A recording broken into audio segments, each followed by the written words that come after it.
नमस्कार प्यारे विद्यार्थियों, आप सभी का स्वागत है गुरुजी पाठशाला में। मैं भी एक सर।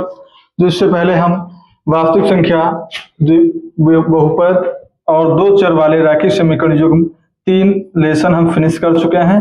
तो अगला अध्याय जो है हम द्विघात समीकरण पढ़ने वाले हैं। अगला अध्याय हम द्विघात समीकरण पढ़ने वाले हैं। तो सबसे मेन जो है इक्वेशन द्विघात समीकरण का जो मानक रूप है वो क्या है? ax² + bx + c = 0। ठीक है, ax² + bx + c = 0। a not equal to 0, a जो है आपका 0 नहीं होना चाहिए। ठीक है, तो क्लास नंबर 1 है। भाग ए के अंतर्गत हम इस प्रकार के प्रश्नों को सीखने वाले हैं कि हर साल एग्जाम में जो है पूछा जाता है। तो आइए क्वेश्चन को लगाते हैं। मैंने यहाँ पे लिख भी दिया है। द्विघात समीकरण का मानक रूप ax² + bx + c a not equal to 0। तो प्रश्न पहला मेरा यह है, भाग ए के अंतर्गत हम इस प्रकार के प्रश्न को पढ़ने वाले हैं।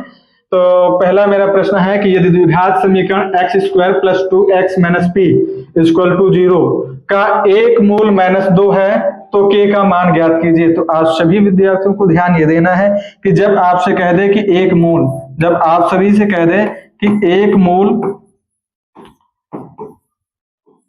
जिसे यहाँ पे कहें कि एक मूल -2 है या +2 है, जैसा जो कुछ भी अंक दे आपको, ठीक है, तो वो आपको x के इक्वल रखना है, उसको x के इक्वल रखना है। या फिर मैं और इसी तरीके से कहूं तो आपको डायरेक्ट ध्यान देना, जो एक मूल होगा ये x का मान होगा।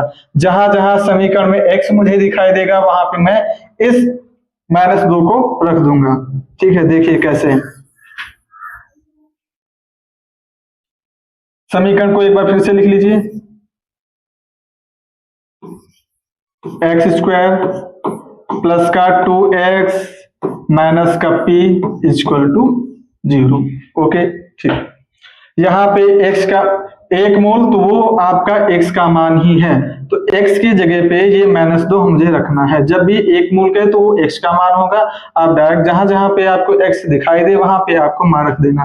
तो यहाँ पे x है तो मैंने -2 लिखा, इसके ऊपर स्क्वायर मैंने लगा दिया, +2 गुणे में क्या है x, तो x का मान क्या, -2, मैंने -2 कर दिया। फिर ये माइनस का p बराबर में 0। ठीक है, अब आपको करना क्या है, -2 का स्क्वायर कितना होगा, आप कहेंगे 4 होगा,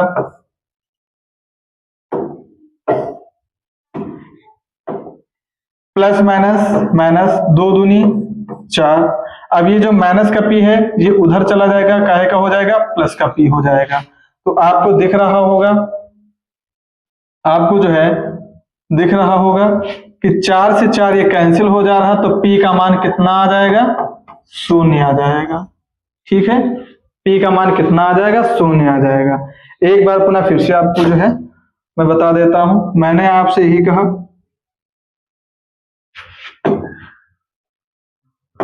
मैंने आपसे सिर्फ इतना कहा कि समीकरण क्या थी आपकी, x² प्लस का 2x माइनस का p = 0।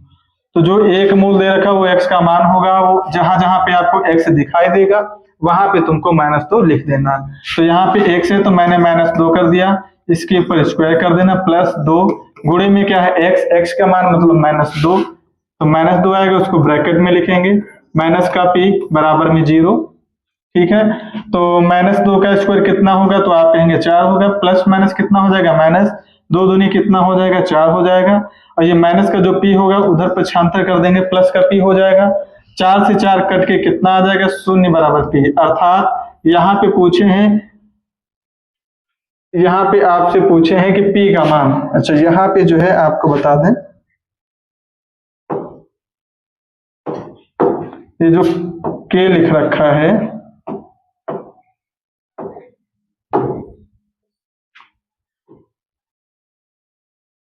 ठीक है, यहाँ पे p का मान आपसे पूछ रहा है। ठीक है, का एक मूल क्या है, -2, तो p का मान, तो p का मान कितना आया है, आप कहेंगे 0। यहाँ पर भी मैंने सॉल्व करके बता दिया, एक बार मैंने अपना फिर से यहाँ पे सॉल्व करके बता दिया है। ठीक है। तो आगे जितने भी क्वेश्चन होंगे सेम इसी प्रकार से लगने वाले हैं, ठीक है। तो पार्ट ए में हम इसी प्रकार के प्रश्नों को सीखेंगे। तो आगे की जितने भी क्वेश्चन हैं वो आप सभी को स्वयं प्रैक्टिस करना है, ठीक है। जैसे यहाँ पे दे रखा है एक्स स्क्वायर माइनस के एक्स माइनस 8 इक्वल टू 0 का एक मूल कितना है, 2 है, तो के का मान इसमें ज्ञात करना है। बिल्कुल सेम उसी प्रकार से है, यहाँ पे एक्स स्क्वायर प्लस के एक्स, जहां जहां पे आपको ये मूल दिखाई दे रहा है तो ये एक्स के मान, जहां जहां पे एक्स होगा वहां वहां पे आप 2 या -2 या 6 जैसा जो भी समीकरण में दिया होगा उसके स्थान पे आप लिखेंगे, ठीक है। तो आज के लिए इतना ही रखते हैं, मिलते हैं नेक्स्ट क्लास में। धन्यवाद।